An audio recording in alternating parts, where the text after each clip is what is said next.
I am Alan Mayhew, the mayor of the municipality of Southwest Middlesex. In December of 2019, Southwest Middlesex received word that this municipality was receiving $2.5 million to build a new community-based capital licensed childcare facility in Glencoe. This facility will accommodate 88 licensed childcare spaces for children aged 0 to 6 years old. To say that this was exciting and fantastic news for our community is an understatement. $2 million of these funds are to go towards the capital costs, and the remaining $500,000 is earmarked for play-based material and equipment. This opportunity has been made possible through the Canada-Ontario Early Learning and Child Care funding allocation and the Child Care Expansion Plan funding allocation. Accordingly, this opportunity is made possible by the Province of Ontario and the Government of Canada. We are also excited that Elm Children's Centre will be providing licensed child care services through this facility. Elm has served the community for 45 years and is a successful not-for-profit registered charity that is directed through a volunteer board of directors. At our January 22nd meeting in 2020, we were awarded the contract for the project management for this job to Cornerstone Architecture. We were fortunate to receive 4 fantastic submissions for this contract, with Cornerstone being the cream of the crop.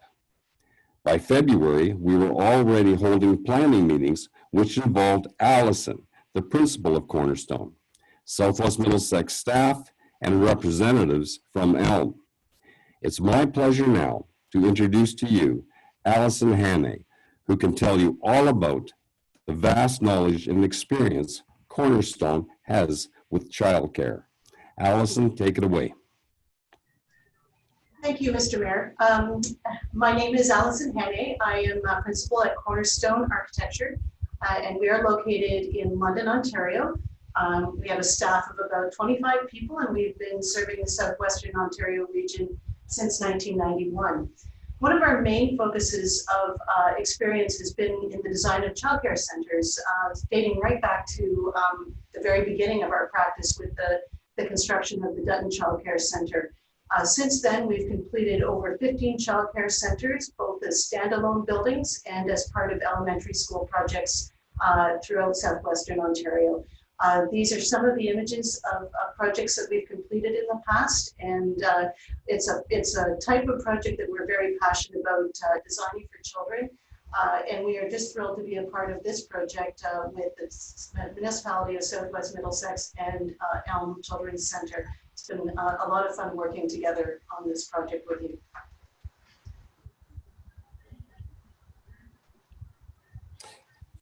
301 Main Street, the site of the former Glencoe Water Tower, was selected by council as the ideal location for this new facility. By February of this year, our environmental engineer consultant had already completed Phase 2 environmental site assessment field activities.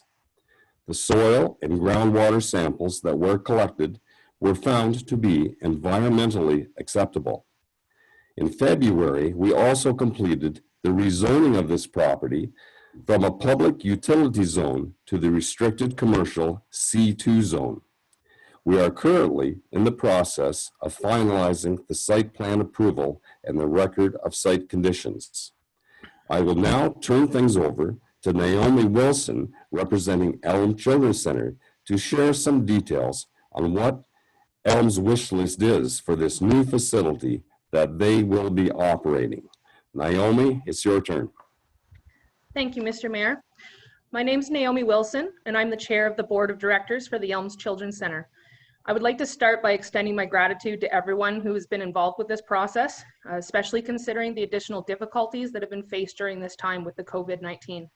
Your time, attention, and dedication to ensuring this project keeps moving forward hasn't gone unnoticed by the Elm board and the staff. We at Elm are very excited as we look forward to the opening of the new center. Although it will be a bittersweet transition after operating in the current Century Home for 45 years, We are ecstatic to think about the multitude of possibilities that an updated and planned center will bring to the program and the families of Elm. One of the first specifics that we requested was to keep the existing line of trees found on the north side of the property, as children adore trees and everyone appreciates a wind block and natural shade. This particular request proved to be a little hard to work with, but Allison worked her magic to ensure that the existing tree line could be worked into the plan. We've also requested that a small hill be built on the property to allow for play, which has been added to the landscape plan.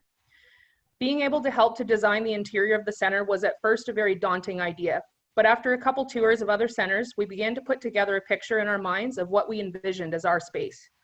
We have found that it is the little things that have the most impact, and have thus requested things in the construction based on observations of our Elm children in their everyday play. Things such as cushioned benches in all the windows, lowered built-in shelving and cabinetry for easy access to toys, books, and games, reading corners with accessible book shelving, and a covered picnic porch area for outdoor lunches and snacks.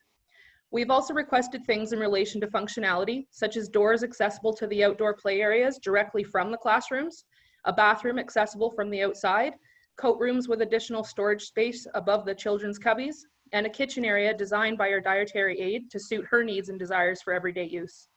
The kitchen will also have a window looking out into our gross motor room with a built-in miniature kitchen placed there to allow for children to watch and mimic our dietary aide as she works throughout the day. The addition of the gross motor room to the center is something that we are eager to explore, and the planned garden that this large room will look out on is something we know both the children and staff will greatly appreciate. As we get closer to our opening date, we plan to purchase new toys, activity centers, and necessary furniture for the new facility, and are currently making a wish list of items we hope to have, such as glider rocker chairs, first responder evacuation cribs, and specialized mirrors for play in the infant room, plush rugs for all of the rooms, specialized feeding chairs to allow for our toddlers to eat safely all together at a lowered table setting, sand and water stations, various activity tables, toddler kitchens, art centers with easels. We plan to purchase new books and various smaller toys and sets for the new center, and hope that we will be able to host some fundraising events in the next several months to help us reach our goal for this vision.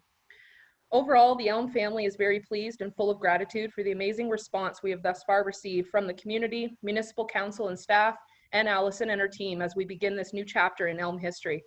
We are thrilled to be given the opportunity to continue to provide the love and care Elm is known for to so many additional little friends.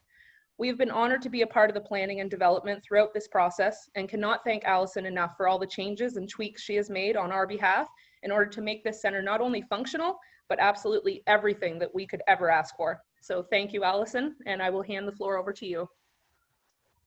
Thanks, Naomi. I'm going to go forward to some of our images of the outside of the building. This is a view of the center from the parking area just to the south of the building, but I will take you on a quick tour of the plan first. This is our site plan for the project that we've developed together with Elm and Southwest Middlesex. Main Street is on the left side, and north is up. There is a vehicular access coming into the site, providing 23 parking spaces plus 2 barrier-free parking spaces. We've also incorporated a little bus lay-by on Main Street for the pickup of children before and after school. The main entrance for the building is just adjacent to the parking area, but also visible from Main Street. You enter into the building here, and then the building is laid out around this area on the site. The north part of the site, as Naomi mentioned, there's an existing hedgerow that we've maintained to provide shade for the infant toddler playground, as well as to provide a windbreak for those spaces. The infant toddler playground, which is located to the north of the building, is laid out in such a way that there's a bit of a hard surface area adjacent to the building and a covered space just in the corner here. And provides a lot of active play and nature-based activities in both of the playgrounds. Within the preschool area, we've organized it to allow for a little trike track around the perimeter of the space. We have a shaded area in the middle, sand play, and then a little performance area. And this is the raised mound that Naomi was referring to, a little hill in the north part of the site. We've also got some playground storage here, for outside storage for both of the playgrounds. What we're really excited about in the plan is it was mentioned is a little outdoor growing area adjacent to the gross motor room that you'll see in the plan in just a moment. But we've organized a number of raised planters here, which can be used for interactive play with the children and teaching them about growing when they're young. This is the floor plan for the building. This is oriented in the same way as the site plan that we just looked at. Again, after many meetings and tweaks about how this plan was going to be organized, this is how it was set up.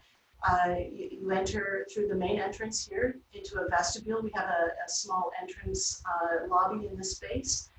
We have some office space just to the right, and the staff room, the staff rest area and kitchenette is in this area here. We've provided for a small meeting room in this space, and also central to the building is the main mechanical, electrical, and the laundry room as well. The play spaces are organized wrapping around the outside of the building.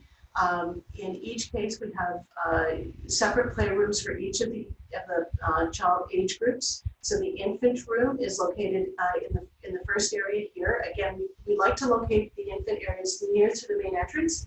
Those are usually for parents who are carrying a lot of stuff for young children. So we like to make it a little bit easier for them to get through that space. So the infant room is designed for 10 infants.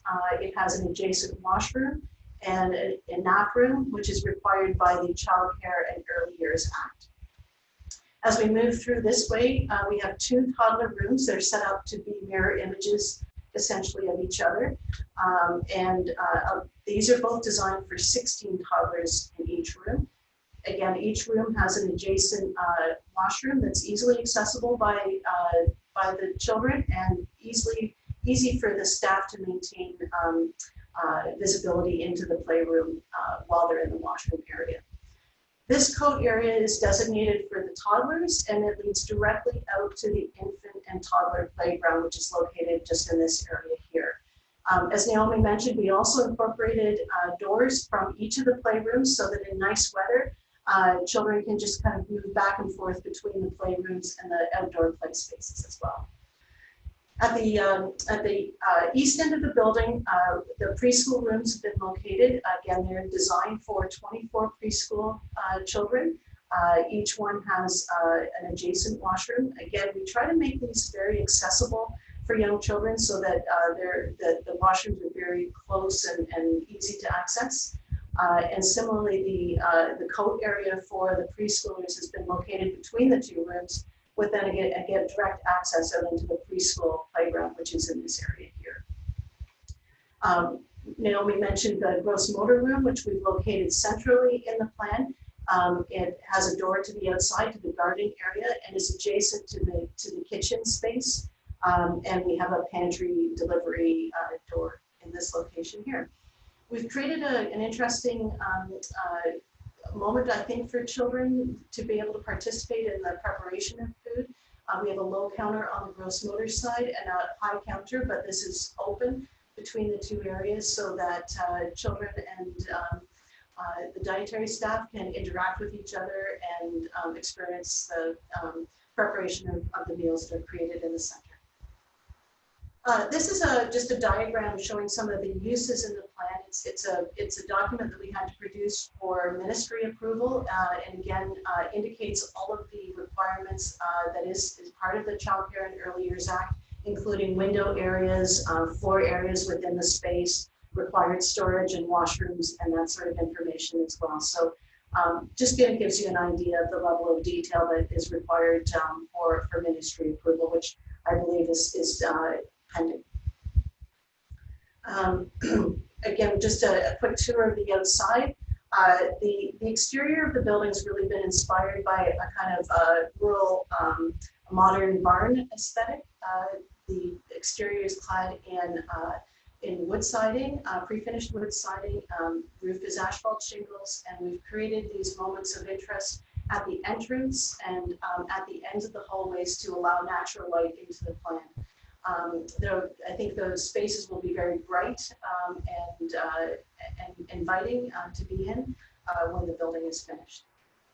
A couple of views of the interior. This is the, again, just a beginning sketch of the view into the kitchen area with the children's kitchen, small kitchen area in the gross motor space itself.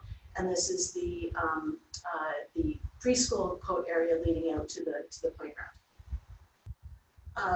This is a view of the preschool playroom. As you can see, there's lots of windows and lots of built-in storage and window seating around the perimeter for children. This is the door that accesses out to the playground space. This is the view of the toddler playroom, again looking to the north, and you can see the hedge in the background there, and the low height counters for children to access sinks and counter space.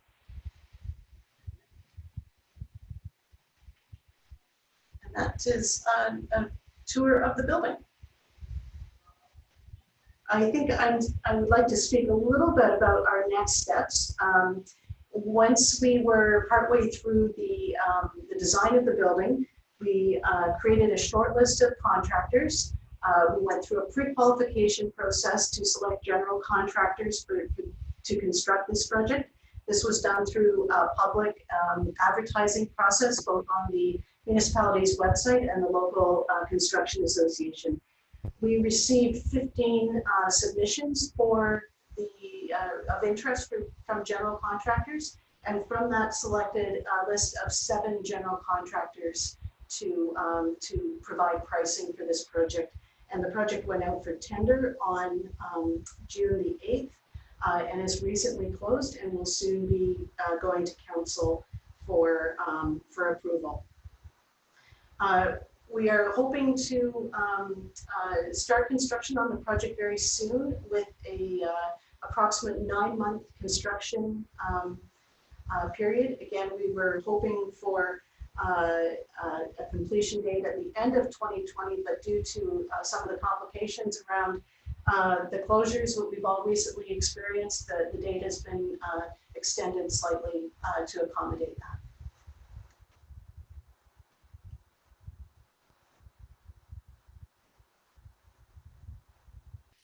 Thank you very much, Allison. That was a great presentation.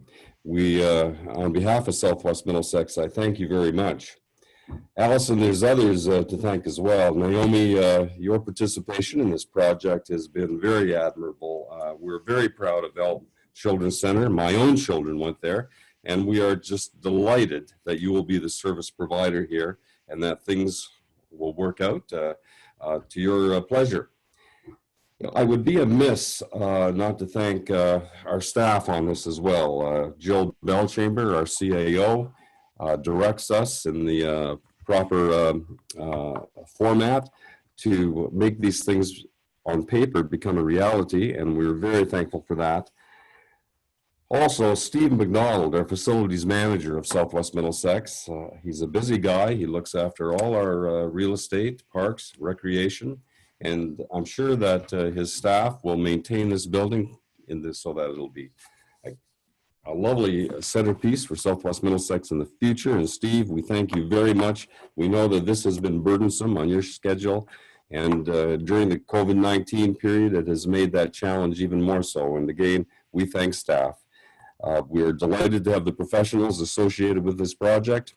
And on behalf of everyone in Southwest Middlesex, particularly the youth of our community, I thank you very much.